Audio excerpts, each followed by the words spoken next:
আউযু বিল্লাহি মিনাশ শাইতানির রাজিম। বিসমিল্লাহির রহমানির রহিম।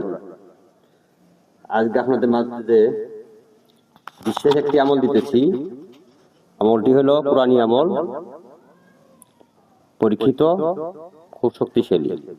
সেটা হলো মুআক্কেল সাধন। তবে এই মুআক্কেল সাধন কিন্তু সাধারণ কোনো ব্যক্তি করতে পারে না, কেননা আমলদারি হইতে হয়।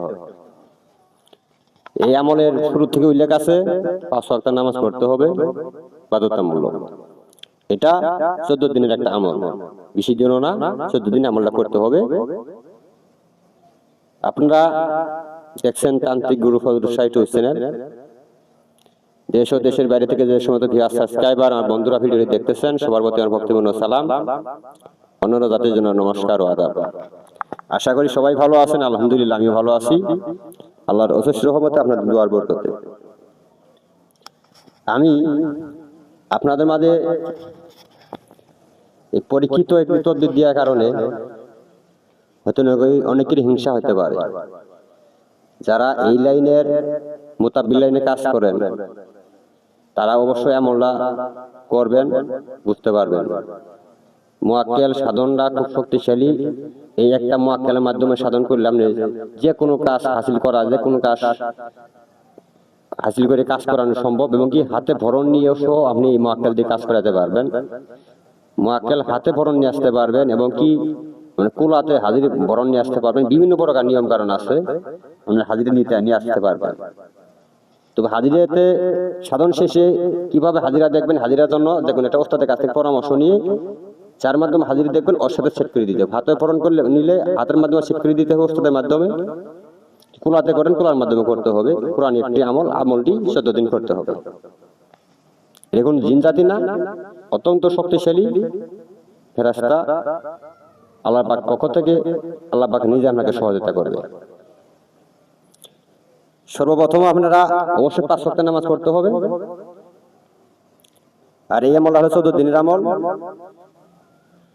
আর নিয়ম কারণ বলতেছি, তারপর আমি আয়াতটা আমি সুন্দর করে লিখে স্ক্রিনে দিয়ে দিব। এই আয়াতটা কতবার পাঠ করবেন আমি বলতেছি। সর্বপ্রথম এই আমল 14 দিন করিতে হবে। প্রত্যেক নামাজের পর আল্লাহর নাম 1000 বার পাঠ করতে হবে, এবং কি এই আয়াতটা 25 বার পাঠ করতে হবে। সুগন্ধি লোবান জ্বলাইয়া পাঠ করিবে। অথচ নামাজটা আমরা মসজিদে না আদায় করে 14 দিন ঘরে আদায় করতে হবে। বিশেষ করে এটা আপনারা 5 ওয়াক্ত নামাজ পড়বেন। 5 ওয়াক্ত নামাজ পড়তে হবে না, রাত্রে নিরিবিলি এশা নামাজ পড়ে ওই অবস্থায় ওই বসায় আপনারা এই আমলটা চালায়া যাবেন 14 দিন। প্রথমে মহান আল্লাহ পাকের নাম 1000 বার পাঠ করে নেবেন।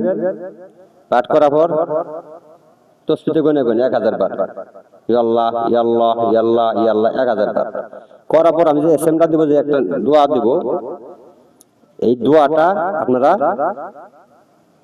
25 বার পাঠ করবেন। গনে গনে 25 বার পাঠ করবেন। শেষে দুরূদ শরীফ পাঠ করে আপনি ঘুমায় পড়েন।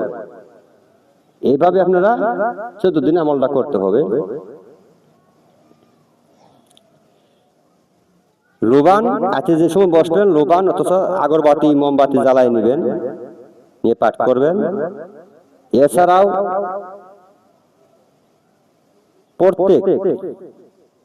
প্রত্যেক ভাবে এই এসএম 10,000 বার পাঠ করিবে।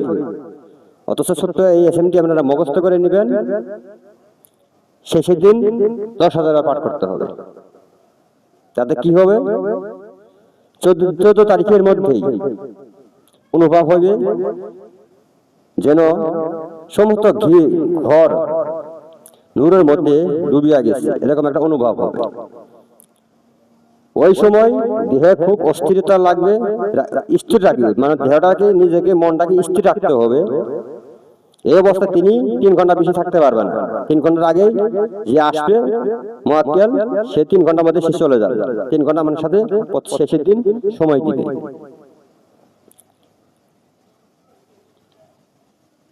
তারপর একজন মুআক্কেল আসিবে। খবরদার এই মুআক্কেলের সাথে তাহাকে দেখিয়া কোনো প্রকার ভয় ভীতি আপনারা পাবেন না, ভয় পাওয়া যাবে না। যদি ভীতু লোক হন তাহলে আপনারা এই কাজে যাবেন না, এই সাধনে যাবেন না। উক্ত মুআক্কেল আসিয়া সম্মানের সাথে সালাম দিবে, সালামে জবাব দিবেন, সালামে উত্তর দিয়ার আদবের সাথে সালামের উত্তর দিবেন এবং শহীদ সম্মানের সহিত তাকে জায়নামার সামনে আসন করে বসাইবেন। কারণ তিনি খুবই একজন সম্মানিত ফেরেশতা। তিনি আপনাকে আমলকারীকে, সাধনকারীকে একজন খাদেম দিয়ে সে চলিয়া যাবে, মানে তাদের ফেরেশতার পক্ষ থেকে একজন সম্মানিত খাদেম আপনাকে দান করে দিয়ে চলে যাবে। সে আমল করিতে হইলে তরিকা নিয়া অবশ্যই জরুরি। কথাটা অবশ্যই বুঝতে পারছেন? যারা এই আমলটা করেন তারা তরিকায় বন্দী লোক হইলে অবশ্যই তাদের জন্য কার্যকারী ও গুরুত্বপূর্ণ, তাদের কোনো সমস্যা ক্ষতি হওয়ার সম্ভাবনা থাকবে না। কারণ যারা তরিকত লোক তাদের আমলটা একটু বেশি, তাদের কষ্ট বেশি। তারা 5 ওয়াক্ত নামাজই শুধু পড়ে না, এমনিতে শরীয়তে যারা মুন্সি মাওলানা 5 ওয়াক্ত নামাজ পড়ে, অনেকে পড়েন, মুসলিম যারা আমরা আছি, তারপরে তরিকত যারা আমল করেন তারা 5 ওয়াক্ত নামাজে পড়েই অনেক আমল থাকে তাদের।